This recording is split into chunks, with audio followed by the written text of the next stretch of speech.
So I guess now my job is to give you guys an insight or a perspective of the dyslexic's perspective, or what does it feel like to have dyslexia. And I'll just, first off, I'll tell you that I have dyslexia. Did you see what I did there? I have dyslexia. And quite often that's how I'll sort of approach this. If I have to tell someone that I've got dyslexia, I might look at the ground. What am I doing? Shame. Shame. I do feel shame. Quite often I feel shame. And why is this? Why should I feel shame? I mean, I know that there are tonnage of dyslexics out there who have done amazing things and are super famous. So why do I feel shame? And I guess it goes back to my experience at school. I mean, I went to a really good school, but I didn't conform to the learning style. The learning style was, this is how you read, and if you fall behind, if you're the two in the class, well, there's 18 in front of you that do get it, so you're one of the two that don't. And that's why I felt shame, because, and I continue to feel shame. And you saw that video with Richard Branson, Sir Richard Branson, admitting that he has dyslexia. And he stumbles and bumbles and looks at the ground, and it's Sir Richard Branson. Why should he feel shame by admitting that he has dyslexia? No one should have to do that. I mean, I'm one of only 10%. That should be the way we look at things here. But the reason I feel shame is that I didn't conform, and that's stayed with me. And this failure, effectively, I couldn't read. I'm a failure. I was 9 years old in year 3, and I couldn't read, couldn't write, couldn't spell.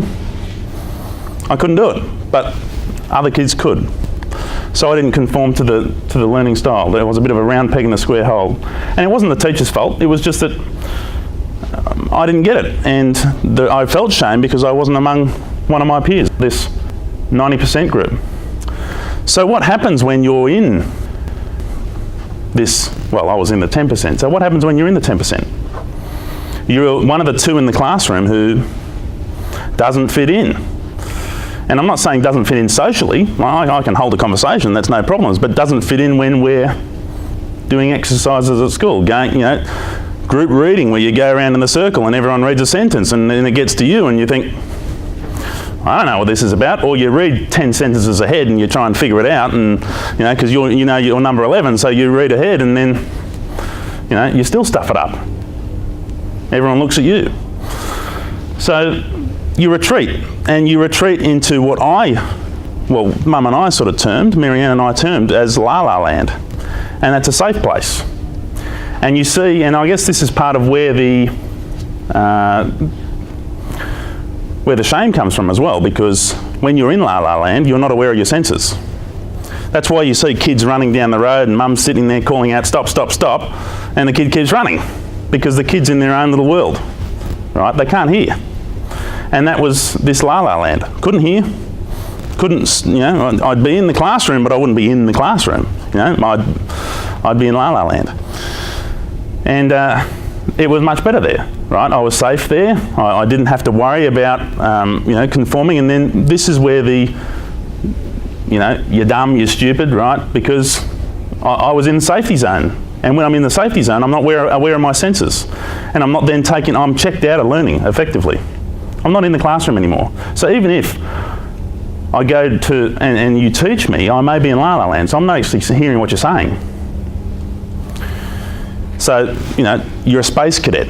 Oh, I heard that quite a bit, You're dumb, you're stupid, right? These are the things that dyslexics quite often feel, or hear. So that's why I now feel shame when I say I'm dyslexic. But I shouldn't. I know I shouldn't. There's plenty of dyslexics out there who have done amazing things. I shouldn't feel shame. But I do. So I'll tell you a little bit of a story at this stage about this Lalala Land business, and this will sort of, hopefully you'll understand what I'm talking about checking out of learning. Part of and I did a lot of remedial. I did the glasses. I never I'm not taking those things to school because I'm being picked on because I can't read. I'm not going to wear these things because, that's just another thing that you're going to slam me with, So I did get glasses, but I never actually, I took them to school, of course, but, I never actually put them on. So, and one of the other things, I did many things, but one of the things was I was taken to a remedial centre. This is the remedial centre, and I was there for 12 months, full year. And I could remember walking to the remedial centre, and on the same block, 2 doors down, there was this shop that sold these, custom-made clocks, and they were made out of timber, and they, carved them out, and it was just awesome, right? I can picture the clock shop in my head because I saw it. I go there once a week, it cost $75 once a week, but it was once a week, right? And I can remember the clock shop, no problems. I can remember it, but I can't remember anything about the remedial centre. I can remember, the reception area. I can't even remember who was teaching me. I had the same woman every week for an hour for 12 months. I don't even know what she looks like. So how am I going to be able to know how to read? I'm spending an hour with her. I can't even remember what the remedial centre looks like. I can't remember what she looks like. Obviously, I'm checked out of learning. And this is the Lalala Land. And it becomes a default. It becomes a default because I know I'm under threat. Right? I'm going into a learning environment. I know I'm not good at that. I know I can't read. I'm gone. I can't remember her. Even if she stood in front of me today, I can't remember her. So this retreat from learning, and this is something that you don't want to have happen. I feel, as a dyslexic, dyslexia is, and that the inability to read and write is a symptom of the problem. Right? It's a result of being checked out of learning. If I was checked into learning, right, and I was with you, you'd have an opportunity to teach me. But because I'm just seriously, I'm a space cadet, right? I've checked out of learning. You could sit there and talk to me, nothing's going in. So we have to address this problem, address the actual cause rather than the symptom. If you address the cause and then can address the symptoms, right, you then fix the reading, fix this, fix that, well, that's great. But first we need to address this issue. We need to stop kids going into here. And I do it all the time. I seriously would do it all the time. And it will almost become, and different kids do different things, right? Some of them just act the class clown, right? Now when I look back at school, I think, God, I would have loved to be the class clown because that was a lot more fun. Right, but some would be the class clown because then you'd get picked on for, you're mucking up, not you can't read, right? That's why you'd be picked on, or by the teacher, in your mind, Some would just retreat automatically, and some would try and see if they're under threat, right, or see what type of environment am I going into, and then retreat from that. And that was me, right? I'd try and understand what the process was going to be, or where I was going, or what was going to be happening, and then I'd sort of determine, well, as subconsciously, whether I should be there or not. So we need to address this problem, and this is the first lesson in this online program, is teaching kids self-management techniques. And part of self-management is being checked into learning. Right, once we're checked into learning, then we have the opportunity to teach them. It's one thing to take me to the remedial centre for 12 months, but if I'm checked out of learning, it's no use. So that was me. Little kid here, this is me in year 1, and you were told by Marianne that I repeated year 1. So of course that made me feel fantastic because, all my mates are now in the year above me. And I'm with a group that I have no idea about, right? I don't know any of these people. Plus, I show these people, and this is at the same school. I didn't change schools, so I knew these people in the playground, right? So I'm an older kid now, effectively. I'm the same age now because I started young, but I'm an older kid because I was in the year above. But I still can't read and I still can't write. So again, shame, right? Being reinforced. So this is me, can't read, can't write. So what happens then when I talk about this Lalala Land business? What happens when Lalala Land meets reality? Sometimes it doesn't really end that well. I can give you an example. Art class, right? In art class, we want to be super creative, which is awesome. And Lalala Land's not a bad place, right? Lalala Land's pretty good. That video, I thought that in Lalala Land. So we need to be able to then control when we go in and out, because Lalala Land's still good, right? We still want to be super creative, but we just don't want to go there automatically. We want to be able to control that. So art class, right? I'd be in Lalala Land because I'm creating art. Yeah, this is super awesome. Yeah. We do this for an hour. And at the end of our class, you're asked, put your name on the back of the artwork so that we can hang it up to dry and you can collect it in a week. Okay, no problems. My name's Malali.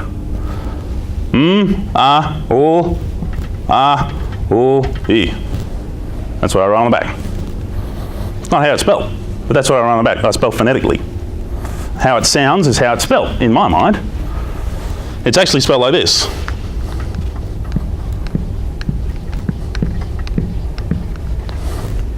Right?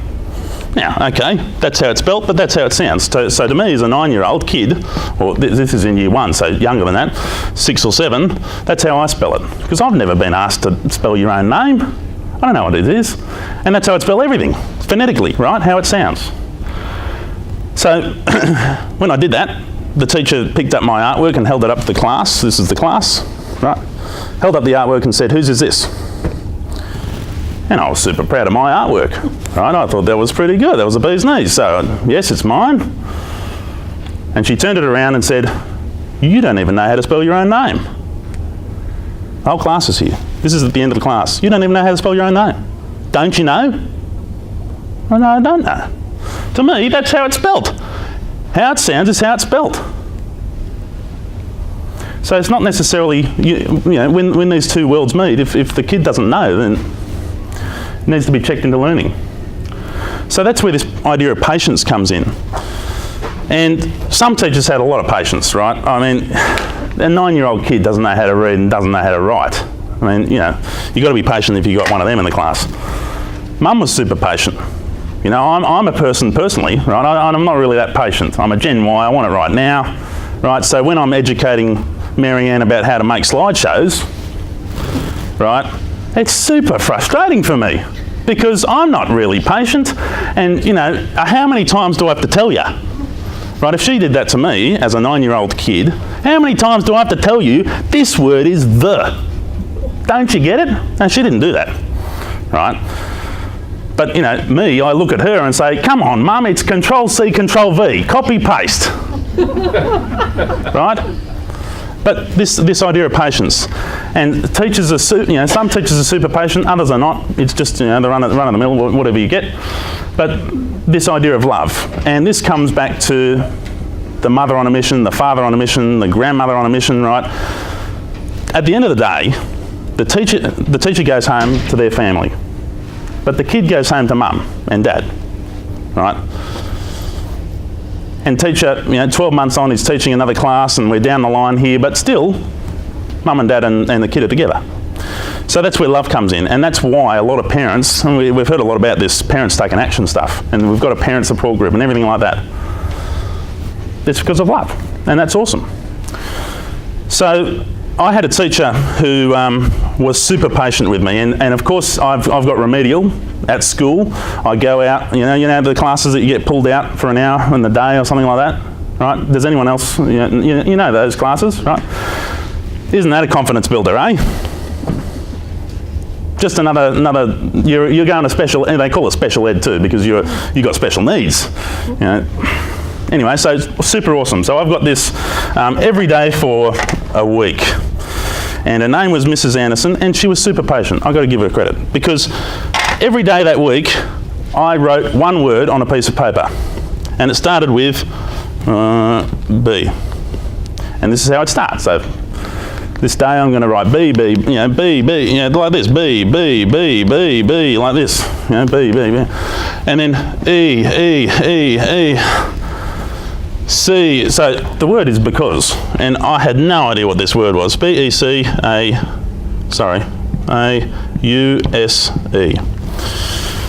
I had no idea what this word was. The first thing you notice about this word is it's huge.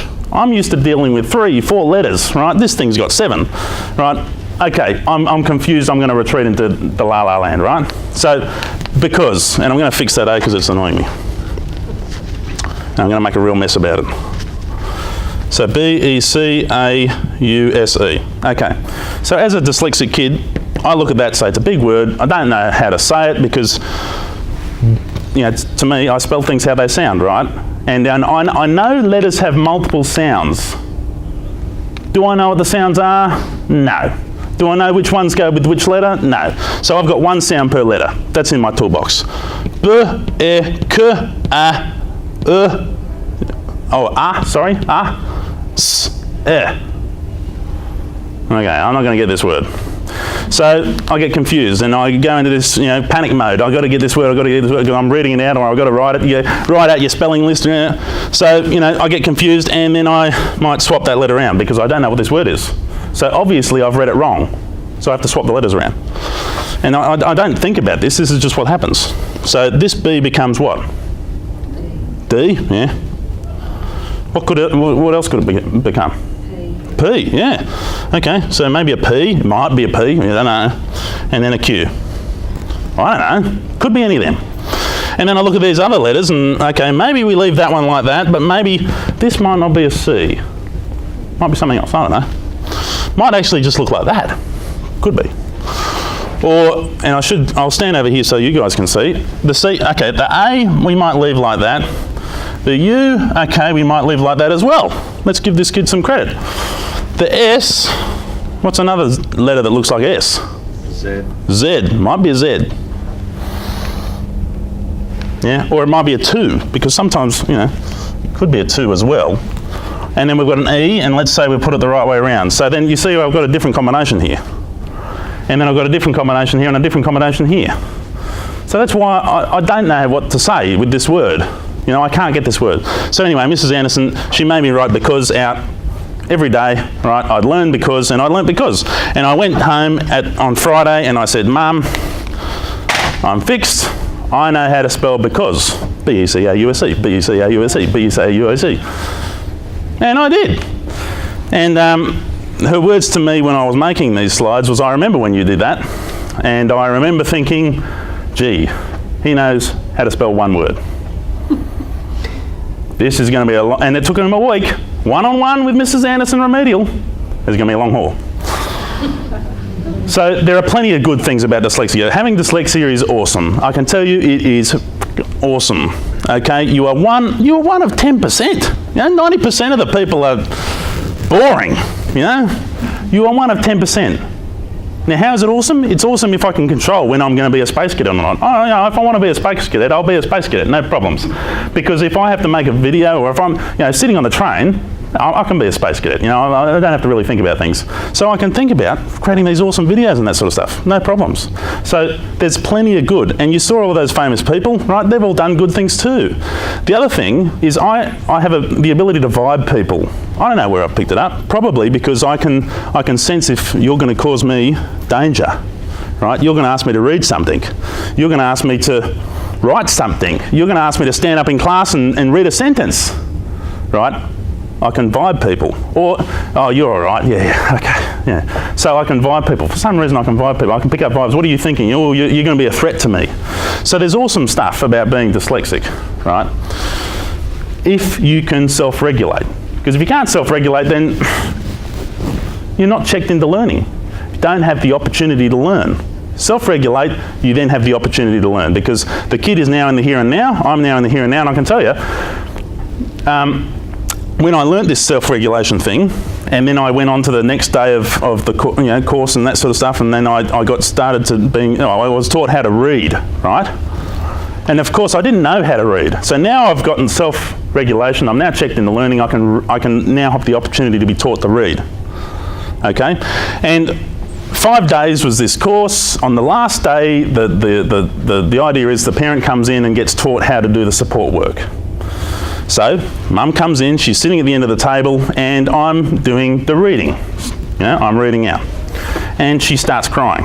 And I think, reading quite often ends with tears, either it's me or her. Obviously, I'm still not getting it. This is just another remedial thing that I'm doing, whatever. And I sit in the car and I say, why were you crying, Mum? And she said, because you're reading. I was crying, they were happy tears. I was crying because you were reading. Or because I could self-regulate myself. So, now I'm reading. Awesome, right? Do heaps of reading at home. Yeah, I'm excited, right? Mum's telling, yeah, you're reading, it's good. So my confidence builds up, I then can go to school, yep. Now, school keep going with the phonics, but then mum goes in there and says, this is how he's reading. And show him, school says, okay, this is how he's reading it. If the kid's working for the kid, right, there's no one-size-fits-all policy for learning, right? We all know this, surely. So if the kid's learning this way, well, let's give it a go. And if the kid's learning this way, builds up confidence. Now I'm not being singled out in class. Now I can do things in class, and I'm building up the confidence. And nowadays, what do I do now? Well, I run my own business. I'll go a few steps back. I finished year 12. My year 2 teacher at the parent-teacher night told mum that, well, Mrs. Mullally, and this is year 2, so what am I? 8 years old. Well, Mrs. Mullally, we need garbage men and tradesmen and that sort of stuff in life. So don't expect much from Tom. I'm 8 years old. The school, was a top GPS school in Sydney, right? It's 20 grand a year or something like that, I don't know. But the teacher feels that at 8 years old, I can now say you're going to be a garbage man, so don't try hard. Don't worry about it. Well, I'm not a garbage man. I finished year 12. When I was in year 12, I was the school captain of the year, of the year group, right? Still at the GPS school in Sydney. I then finished school, went to university, studied a Bachelor of Business, a Bachelor of Commerce, double degree, no problems, right? At the same time I was doing my double degree, I went and worked full-time for a dental firm. I started just as a general dog's buddy, right, uni job, and then I was promoted, and I finished there at the end of last year as the Asia Pacific Operations Manager, which I think is pretty good, right? This kid who was going to be a garbage man is now doing something, I'm not inventing, the cure to cancer or whatever, but I'm doing something. I'm not a garbage man, right? Anybody get garbage man? Sorry. No? Not that I have anything against garbage men. They're awesome, right? They're good guys. Without, if lawyers went on strike, the world wouldn't change. If garbage men went on strike, then, it'd be complete chaos. So I've got a lot of respect for garbage men. So now, I'm a normal kid, right? I can stand up here and talk about dyslexia and not go, into my little safe zone and say I don't want to do it. I'm changed. So now is the time to change. Okay, as soon as you find something, you go for it, because now is the time to. It's no use thinking about it. Thank you very much for the story. Good night.